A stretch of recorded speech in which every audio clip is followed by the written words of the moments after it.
County Commissioner Jason Corley is on the line. Good morning, Commissioner. How are you? Morning, Matt. How are you doing this morning? I'm good. So y'all are going to have you and Commissioner Seay are going to have a town hall meeting. Tell us about that. Yes, sir. It'll be at the courthouse, at the gazebo, at 6 o'clock on Friday.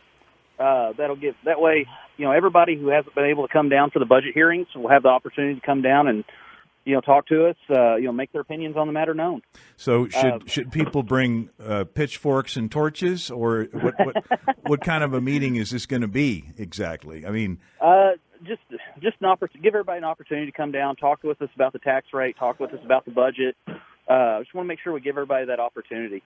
The budget calendar got set early on in the year, and it was the budget hearings were scheduled at 10 o'clock in the morning. And if you've got a real job, it's very difficult to get loose from work and come down there. I mean, I understand that, and Chad does too. And just want to give everybody that opportunity. Well, come down and set this up for everybody then, who's concerned about the county budget. What are your major concerns about the budget right now? Well, early on we had some numbers that were less than accurate. We'll just go with that. And we went ahead and voted yes to the flat rate, which would be the same tax rate as last year. But as we all know, if you listen to KFYO regularly, the flat rate is a tax increase. If you get property value evaluations went up, so if you use the same tax rate, the county brings in more revenue than what it did the year before. One of the numbers that we saw was that the average house in Lubbock County is about $150,000. And voting in the flat rate would raise your taxes on that particular home by $13 per year. And a lot of people say, well, $13 isn't much money. Well, if the county goes up $13 and the school district goes up $13 and the city goes up $13 and the water district goes up $13, it starts adding up. Because you've got all these different taxing entities that you pay into, and that's where everybody's going to feel it in their pocketbook. And I know we've got a lot of people in our county that are on a fixed income, and also there's a lot, that makes life tough for them. Also, I mean, you really want to spend more, for your do we really want to invest more money in our government right now? And Chad Seay and I have worked through that budget, and we found a way it can be done to go ahead and run the county the same way as it was run the year before without raising your taxes. I was going to say, I heard some back and forth, and I think it was on KFYO, one of the news segments about with Commissioner Seay and Judge Parrish talking about that they could do everything they wanted, or Chad was arguing that they didn't need to raise taxes. They could do everything they needed to with the existing monies coming in. Did I get that right? Yes. Oh, no, that's definitely correct.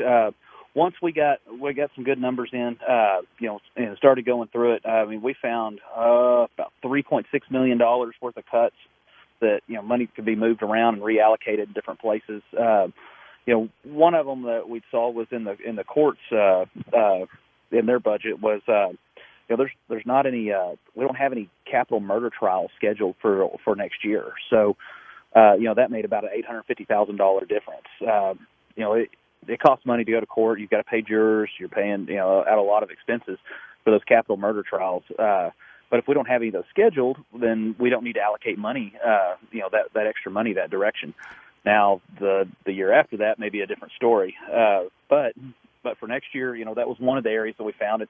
And we worked real closely with our department heads and, sat down and said, okay, well, what can we do without, or where do we need to do this? And your department heads at Lubbock County do a really good job of taking care of their department. They take a very, they're looking at that department, at the micro level because they're there every day and they run it every day.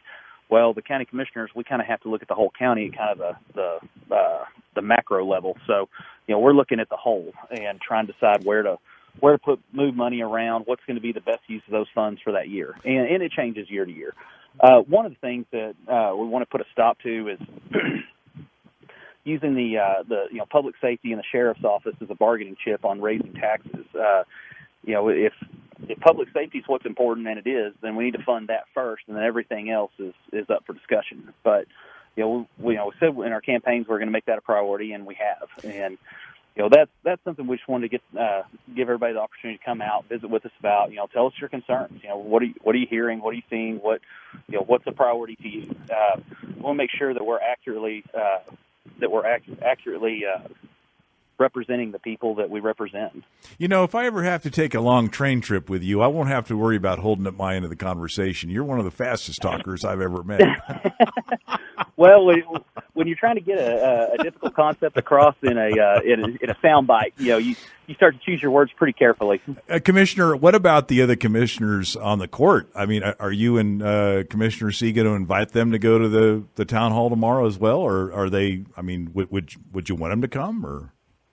Well, if we have to post it, if we're going to have more than two commissioners there, right. So working within those confines, it'll just be Chad and I will be there. But your other commissioners, they're available by phone. They're at the office. You can always call them down there, and hopefully you can get them on the phone. If you can't, leave them a message or send an email. I've been seeing a lot of emails lately about the budget, so. Mm-hmm. That's good. I mean, that's, another way to communicate. Well, what you could do is the other commissioners could have a competing town hall in another location, right? And they could ask people to come and talk to them about their pleasant thoughts about the county's budget and spending and taxes, and you could have your town hall, and y'all could kind of see where the people go to that are the most excited about this. But, yep, get a head count and use that as a good metric for to determine how people are really feeling. So the gazebo is on the right out in front of the federal courthouse. That's what I'm thinking of? Yes, sir. Okay. Now, before I let you go, tell me what happens on September 9th, is that a Monday? Yeah, September 9th. Yes. So on Monday the 9th, your Commissioner's Court is going to vote in a tax rate. What was put out originally, that was just kind of that was a proposed rate, so that's not the effective rate. Some people I've talked to think that this is all done. It's all said and done. It's not. That's not the case at all.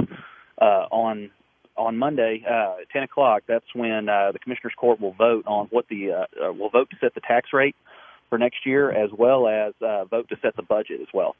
So, but I understand it's 10 o'clock in the morning. It's difficult to get to that if you're working. I get it. Well, and I give everybody the opportunity. Yeah, and okay, so 6 o'clock at the gazebo there on the federal building grounds, and come down there and express your thoughts to Commissioner Corley and Commissioner Seay.